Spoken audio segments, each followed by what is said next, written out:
Look, I need to get this off my chest because I'm still processing how everything went so wrong when I was just trying to be honest about who I am. I'm Brandy, I'm 32, and what happened to me is probably gonna sound crazy, but I swear I'm telling you the truth about every single detail. So here's the thing. I've always known I was different when it comes to love and relationships. Even back in college, I could develop these deep connections with multiple people at the same time. It wasn't about being promiscuous or anything like that. It was about having this capacity for meaningful emotional bonds that most people just don't understand. When I met Alex 7 years ago at this house party, he seemed like exactly what I needed at the time. Stable, reliable, someone who could provide the security I'd been missing in previous relationships. Alex was 28 then, working in logistics, and he had this whole life plan mapped out. Marriage, house, kids, retirement, all very traditional and structured. I was 25 and honestly kinda tired of dating guys who couldn't commit to anything beyond next weekend's plans. Alex felt safe, you know? He paid attention to me, remembered things I said, made these sweet gestures that showed he was actually invested in building something real. The first couple years were pretty good. We moved in together after about 8 months. And I took this part-time position, doing client outreach, while Alex handled most of the bigger expenses. It worked for us, because his salary was higher and I liked having the flexibility to pursue other interests. But looking back, I think that financial arrangement set up this dynamic, where Alex felt like he had more say in how we lived our lives. What started bothering me was how vanilla everything became. Alex is one of those guys who finds a routine and just sticks with it forever. Same restaurants, same group of friends, same activities every weekend. When I'd suggest trying something new or meeting different people, he'd get this look like I was being unnecessarily complicated. He never said it directly, but I could tell he preferred when I was content to just go along with whatever he wanted to do. And the way he handled my friendships, especially with men, was always weird. I've never been the type of person to limit myself to female friends just because I'm in a relationship. I connect with people based on shared interests and intellectual compatibility, not gender. But Alex would get all tense whenever I mentioned hanging out with male coworkers or getting texts from guy friends. He'd never outright forbid it, but the disapproval was always there, making me feel guilty for having normal human connections. What really frustrated me was how he'd shut down any conversation about our relationship dynamics. If I tried to talk about feeling restricted or wanting more adventure in our lives together, Alex would either change the subject or give me this patronizing smile, like I was going through some kind of phase. He had this way of making my feelings seem invalid, like wanting something different meant there was something wrong with me instead of something wrong with our setup. About 2 years ago, I started reading about alternative relationship structures, polyamory, ethical non-monogamy, all these concepts that actually made sense to me for the first time. It wasn't that I didn't love Alex, it was that I realized I had this capacity to love more than one person at a time. And that's not a flaw or a problem that needs fixing. That's just who I am. But every time I tried to bring up these ideas casually, Alex would shut down completely. He'd get this disgusted expression like I'd suggested something perverted, instead of just discussing different ways people structure their relationships. It became obvious that he wasn't interested in growing or evolving or even understanding perspectives that challenged his narrow worldview. The real catalyst was when Reed started working in our office about 8 months ago. He's 29, and from day one, we had this incredible intellectual and emotional connection. Reed actually listened when I talked about my interests and ideas. He didn't try to redirect conversations back to safer topics or make me feel weird for having opinions that differed from his. We started having these amazing conversations during lunch breaks and sometimes after work. Reed had actually been in polyamorous relationships before, so when I mentioned some of the articles I'd been reading, he didn't look at me like I was crazy. Instead, he shared his own experiences and helped me understand that what I was feeling was completely normal and healthy. For the first time in years, I felt genuinely seen and understood by someone. Of course, Alex immediately became suspicious. He'd make passive-aggressive comments about how much time I spent talking to Reed, or ask pointed questions about our conversations. When I tried to explain that Reed was just a friend who happened to understand me, Alex would get this tight expression and say he trusted me, but didn't trust Reed's intentions. It was so insulting, because he was basically admitting he didn't think I was capable of handling myself around other men. The more Alex pushed back against my friendship with Reed, the more I realized how controlling and insecure he really was. Here I was, finally connecting with someone who appreciated my mind and personality, and instead of being happy for me, Alex was threatened by it. It made me see our whole marriage differently. How many other connections had I avoided or downplayed just to make Alex comfortable? That's when I decided I needed to be completely honest with Alex about who I really am. I spent months researching polyamory, gathering books and articles, finding resources that explained it better than I ever could. I wasn't asking him to jump into anything immediately. I just wanted him to understand that this was a legitimate part of my identity, not some midlife crisis. I really believed that if I approached it the right way, with education and patience, Alex would at least be willing to consider it. We'd been together 7 years. Didn't I deserve to have my authentic self acknowledged and respected? I wasn't trying to hurt him or replace him. I was trying to create space for both of us to be more honest about our needs and desires. I picked a Sunday evening when we were both relaxed, made his favorite dinner, and set up all the materials I'd gathered on the coffee table. Books about ethical non-monogamy, articles from relationship experts, testimonials from couples who'd successfully opened their marriages. I'd highlighted relevant passages, and even written down talking points so I wouldn't get flustered. I started by telling Alex how much I loved him, and how this wasn't about dissatisfaction with our relationship. I explained that I'd been doing self-reflection and research, and I discovered that polyamory wasn't just something I was curious about. It was actually a core part of my identity that I'd been suppressing for years. I told him I understood this might be surprising or challenging, but I hoped he'd be willing to at least look at the materials and consider what this could mean for our future. Alex's reaction was immediate and brutal. He didn't even let me finish before he started shaking his head and laughing. Not kindly, but this dismissive, cruel sound that made my stomach drop. He looked at the books and articles like they were something disgusting, then back at me with this expression I'd never seen before. He said absolutely not, that this wasn't something he was interested in discussing or considering, and that he couldn't believe I'd even brought it up. When I tried to explain that I wasn't asking for immediate decisions, just openness to learning, he cut me off completely. He said he'd married me expecting monogamy, and that wasn't changing, period. I felt completely slapped down.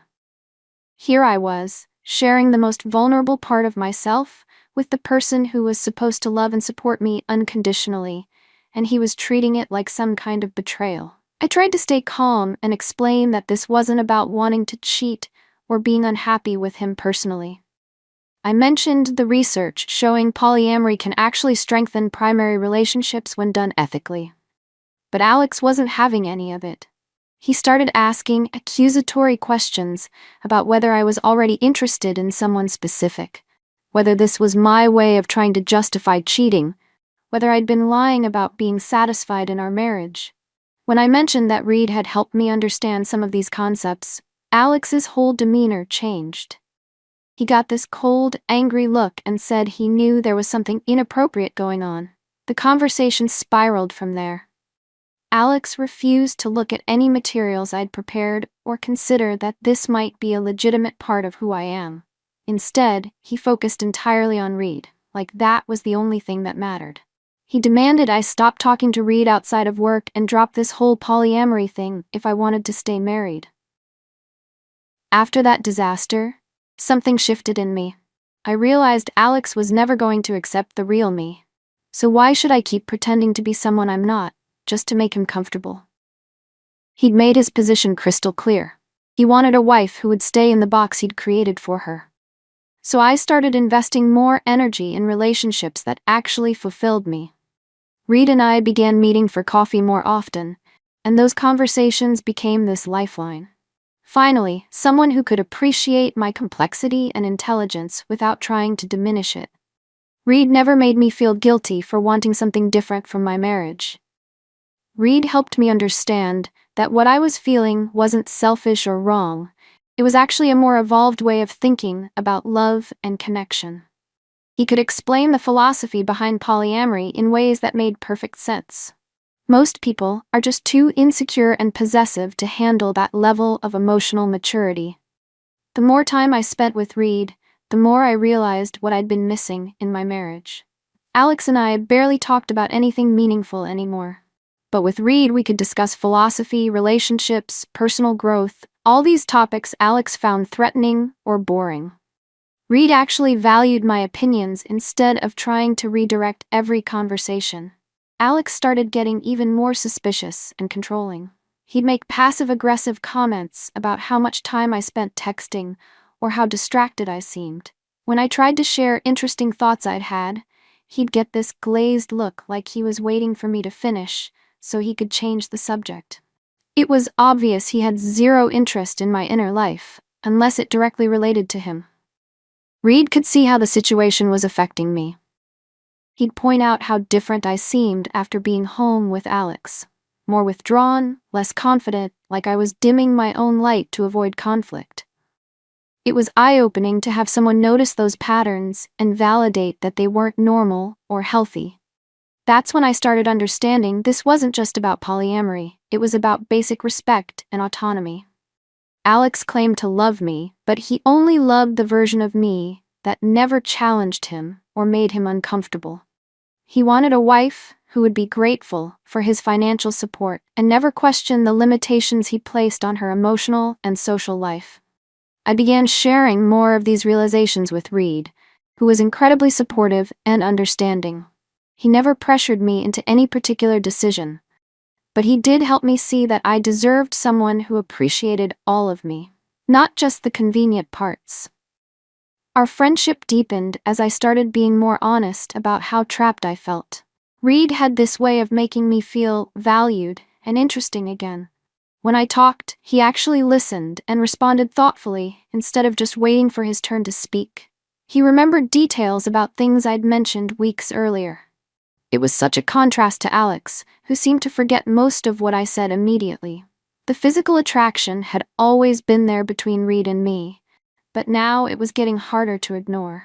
Not because I can't control myself, but because Reed represented everything missing from my relationship with Alex. He was emotionally available, intellectually curious, open to growth and new ideas. Being around him reminded me of who I used to be before I started shrinking myself to fit into Alex's comfortable little world. The breaking point came when Reed and I were having coffee after work one evening. We'd been talking about some article he'd shared about relationship structures, and the conversation turned more personal.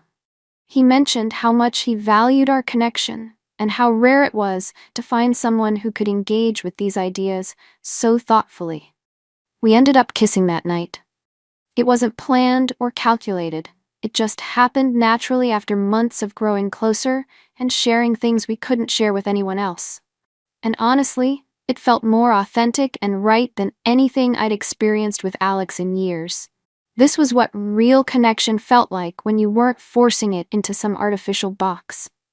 I knew Alex would never understand if he found out, but that was his limitation, not mine. I wasn't doing anything wrong by seeking out the kind of connection my marriage wasn't providing. Alex had made it clear he wasn't interested in evolving or growing or meeting me where I was emotionally. For a few weeks, everything felt perfect. I had this amazing connection with Reed that fulfilled parts of me that had been starving for years, and I was still maintaining my marriage. It felt like a temporary solution while I figured out how to approach restructuring our relationship. But Alex started noticing changes in my behavior. I was happier, more confident, more myself than I'd been in years. Instead of being glad his wife was thriving, he got more paranoid and started asking intrusive questions about my schedule and who I was spending time with. The surveillance got worse. He'd check my phone when he thought I was sleeping, ask detailed questions about every text, make comments about how I seem different. Instead of having a mature conversation about what might be making me happier, he approached it like I was some criminal he needed to catch. I started being more careful about communications with Reed, not because I was doing anything wrong, but because I knew Alex would twist any evidence of our friendship into something sinister. We switched to a messaging app Alex wasn't familiar with and were more discreet about when and where we met. But Alex is relentless when he gets suspicious.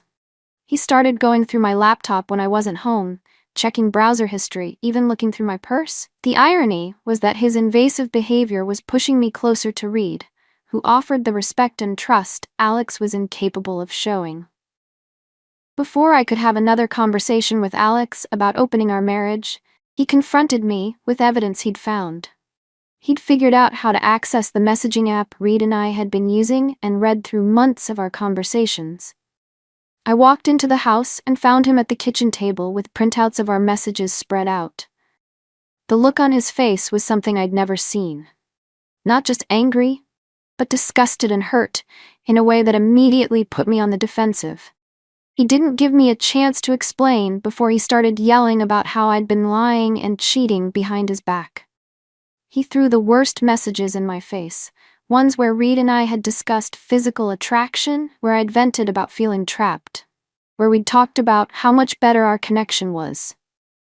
I tried to explain that this was exactly what I'd been trying to discuss when I brought up polyamory. These feelings weren't going away just because he refused to acknowledge them, and at least I'd been trying to find an ethical way to handle the situation. But Alex wasn't interested in understanding my perspective. He kept focusing on the physical aspects of my relationship with Reed, calling it cheating and betrayal, completely ignoring all the emotional and intellectual connections I'd tried to explain. When I pointed out that I'd literally tried to have this conversation months earlier and he'd shut it down, he said that didn't give me the right to go behind his back. But that's exactly the problem with Alex's thinking. He sees everything in black and white terms, where you're either completely monogamous according to his standards, or you're a cheater. There's no room in his worldview for the complexity of human relationships. I tried to explain that my connection with Reed had helped me understand myself better and made me happier. Wasn't that worth something? Didn't he want his wife thriving instead of slowly dying inside from suppressing fundamental parts of her personality? But Alex couldn't see past his own hurt feelings to consider what this might mean going forward. The fight escalated quickly. Alex demanded I cut off all contact with Reed immediately and commit to traditional monogamy if I wanted to stay married.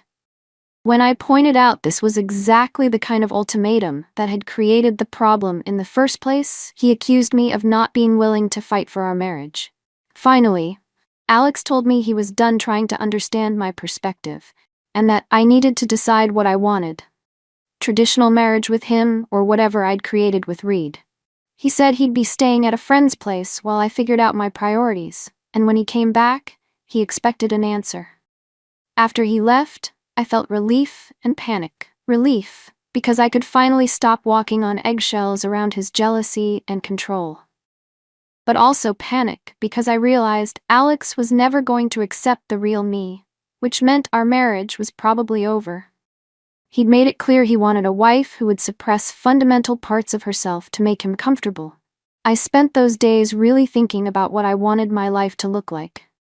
Reed was incredibly supportive, helping me process emotions and figure out next steps. He reminded me that I deserved someone who celebrated my authenticity instead of punishing me for it. When Alex came back, I'd made my decision.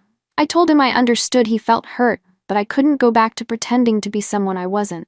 I explained that I'd tried to approach this honestly by bringing up polyamory months earlier, and when he shut that down completely, it created an impossible situation. I suggested maybe we could try counseling or read some books together about different relationship structures, just to see if there was any way to bridge the gap. But Alex had already made up his mind. He said trust was broken, and he couldn't be married to someone who didn't share his basic values about commitment. He'd already contacted a lawyer. The divorce process was brutal and vindictive. Alex hired an aggressive lawyer and tried to paint me as some serial cheater who'd been deceiving him throughout our entire marriage. He used the messages between Reed and me as evidence of adultery and argued I shouldn't get spousal support because I'd violated our marriage vows. It was so hypocritical because Alex had been the one refusing to communicate or consider alternatives to his narrow definition of marriage. I'd been trying to find ethical ways to address my needs and had literally attempted honest conversations, but the legal system doesn't care about emotional authenticity. They just see cheating or not cheating. The whole thing dragged on for months while lawyers argued about asset division and support payments. Alex fought me on everything, even stupid stuff like kitchen appliances. It was like he wanted to punish me financially for not being the wife he'd expected. Meanwhile, I had to find a new place and figure out how to support myself on just my part-time income. Reed was amazing during this period, helping me apartment hunt and offering emotional support when the legal stuff got overwhelming. But I started noticing he seemed less available than when I was still married. When I was forbidden fruit, he'd been all about deep conversations and romantic gestures. Now that I was actually free to be with him, he seemed more hesitant and distant. As weeks turned into months, it became clear something had shifted between us. He started making comments about not wanting to be seen as the reason my marriage ended and needing space to figure out what he really wanted. When I tried to talk to him about it, he gave me stuff about how he'd never meant for things to go this far. It felt like another betrayal. Reed had been the one encouraging me to be authentic and true to myself. He'd been pointing out how much happier I seemed with him versus with Alex. But apparently that was all just talk, because when it came time to actually build something real together, he wasn't interested. I started wondering if Reed had just been enjoying the ego boost of being wanted by a married woman, and once I was available, the thrill was gone. Either way, I felt like I'd been led on and manipulated into making decisions that destroyed my marriage and financial security. But even worse was watching how quickly Alex seemed to move on. Within 6 months of our divorce being finalized, I started seeing pictures on social media of him with this new woman. She looked so basic and conventional, exactly the kind of person who would never challenge him or make him question anything. They looked happy in all their photos, doing the same boring activities Alex had always preferred. It was like he'd just plugged another woman into the exact same life template and moved on without missing a beat. What really got to me was how his friends and family embraced this new woman immediately. These were people who'd known me for 7 years, but as soon as Alex introduced his new girlfriend, they acted like I'd never existed. Meanwhile, I was struggling to rebuild my life from scratch. The apartment I could afford was tiny and in a not great neighborhood. I had to increase my work hours significantly just to cover basic expenses, which left me exhausted most of the time. The financial independence I'd thought I wanted turned out to be much harder when I was actually living it. Dating was a complete disaster. The apps were full of guys who either wanted nothing but hookups or were looking for someone to immediately move in with. When I tried to explain I was interested in exploring non-monogamous relationship styles, most guys either got weird about it or assumed I was just looking for casual sex. The few men who claimed to be interested in polyamory turned out to be just as disappointing as Reed. They loved the idea in theory, but couldn't handle the actual emotional complexity. Or they were using the polyamory label as an excuse to avoid commitment while keeping multiple women on rotation. I started feeling really isolated and lonely in ways I hadn't anticipated. The friends Alex and I had shared mostly sided with him after the divorce, especially once they met his new girlfriend and saw how normal and drama-free she seemed compared to me. My family was disappointed in me for throwing away what they saw as a good marriage. Reed eventually transferred to a different department, claiming it was for a better opportunity, but obviously, it was really to avoid the awkwardness of working near me every day. Before he left, he gave me this patronizing speech about how he hoped I'd find what I was looking for, and how he was sorry things hadn't worked out, like he was some innocent bystander instead of someone who'd actively encouraged every decision I'd made. About a year after the divorce, I ran into Alex and his new girlfriend at the grocery store. They were shopping together, looking completely comfortable and domestic, discussing dinner plans like an actual couple who enjoyed spending time together.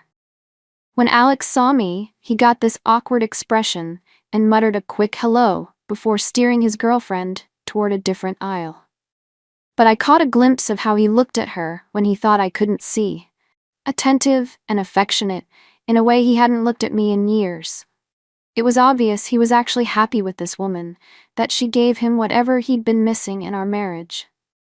2 years post-divorce, my life still feels unsettled and incomplete in ways I didn't expect.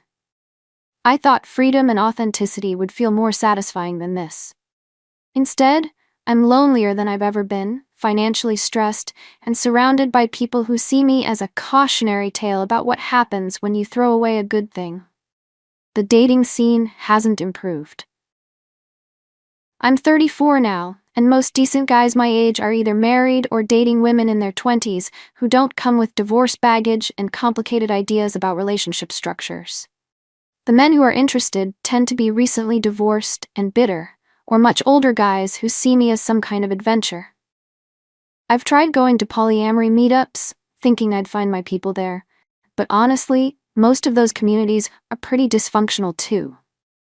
There's a lot of drama and jealousy disguised as enlightened relationship philosophy, and too many people using non-monogamy as an excuse to avoid dealing with their own emotional issues. Sometimes I wonder what would have happened if I'd just stuck with Alex and tried to find fulfillment within our marriage. But then I remember how stifled and invisible I felt, and I know I couldn't have lived that way forever. The hardest part is that I can't really talk to anyone about how isolated I feel sometimes, because admitting that would mean acknowledging that maybe I was wrong about everything. So here I am, supposedly living my authentic life, but feeling more disconnected than ever. Alex is thriving with someone who appreciates his traditional approach. Reed is off living his best commitment-free life, and I'm stuck trying to convince myself that being alone and struggling is somehow more honest than being settled and content. But I can't go backward now, and I refuse to spend the rest of my life feeling guilty about choices that felt right at the time. Everyone else can judge me for prioritizing my own needs, but at least I know I was brave enough to try for something different, instead of just accepting whatever life handed me. Even if it didn't work out the way I hoped, at least I didn't spend my whole life wondering what if.